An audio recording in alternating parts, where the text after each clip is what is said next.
Čaute ľudia, moje meno je Kikik Pikik a vítam vás pri novom videu. Dnes to bude podľa jedové varíme s Kikom a dnes budeme robiť najlepšie domáce hamburgery. Čo budeme potrebovať? Mleté mäso, syr, šalát, na drobno nakrájanú cibulku, pár domáce paradajky, žemle, keby boli domáce by bolo najlepšie, sol, korene, kečup, a môžete si dať, čo máte vyradiť, tatarskú majonézu. Takže, prvé, čím začneme, zoberieme si doštičku na krajanie. Zoberieme doštičku na krajanie a zoberieme syr, ktorý máme zhruba na centimetrové plátky. Máme centimetrový platok, a ktorý zhruba tiež na centimetrové obdĺžničky nakrájame. Zhruba také, keď ich nakrájame, tak dáme na 3 časti. Tak, syr máme nakrájaný, ten preložím do taniera a teraz si rozkrojím žemle. Tak, rozkrojíme žemle, žemle som kúpil po 7 centov, úplne stačia. A rozrežeme ich na polku. Tak, žemle mám nakrájané. Tak teraz môžeme pokračovať k mäsu. Mäso mleté, musí byť namleté, veľké kusky by neboli. Ja mám rozmrazené, tak vylejem z neho vodu. Tak, z mäsa mám vybrať vodu, tu môžete vidieť moju ruku.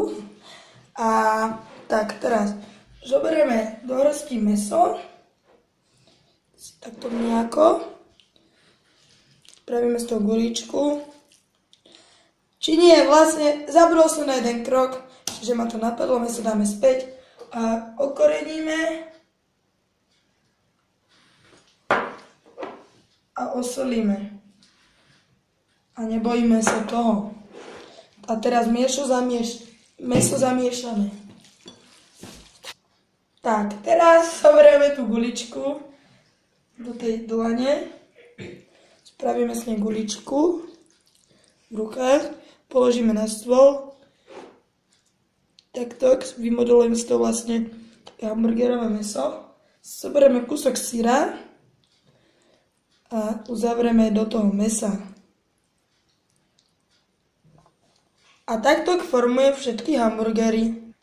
Tak, mäsko máme spravené a môžeme sa presunúť ku šporáku s panvicou. Na panvicu si dám olej. Dáme rozohrievať olej. Na rozohriatú panvicu pokladáme hamburgery.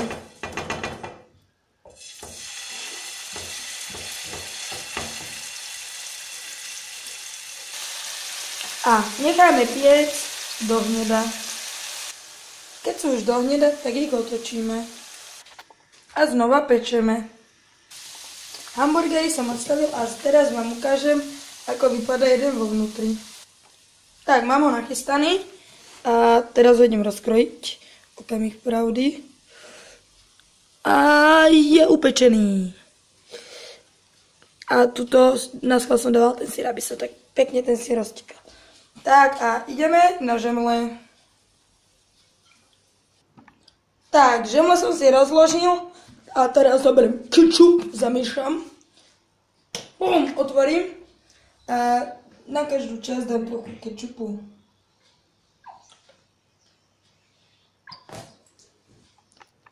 Tak na jednu vec, na ktorú som zabodol, sú rajčiaky.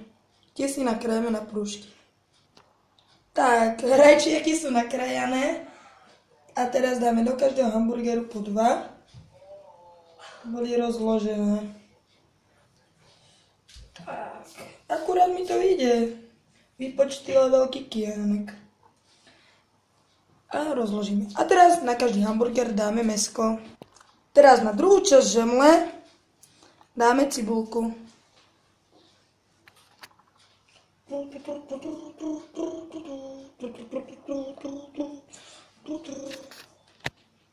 Teraz dáme salát.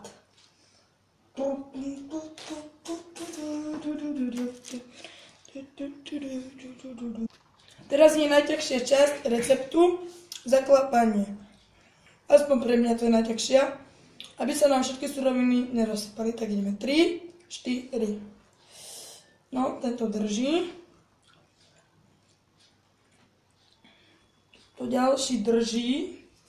Je to svetový rekord môj. Drží. A posledný. Drží. Tak je to, nedrží. Tak není to v poriadku. To zaklopíme. Tak, tu sú tie domáce hamburgery, tie najlepšie, plnené syrom. Tak, ak sa vám video páčilo, môžete hodiť ten like. Dajte do komentu, čo mám variť na budúce. A odoberajte. Čaute.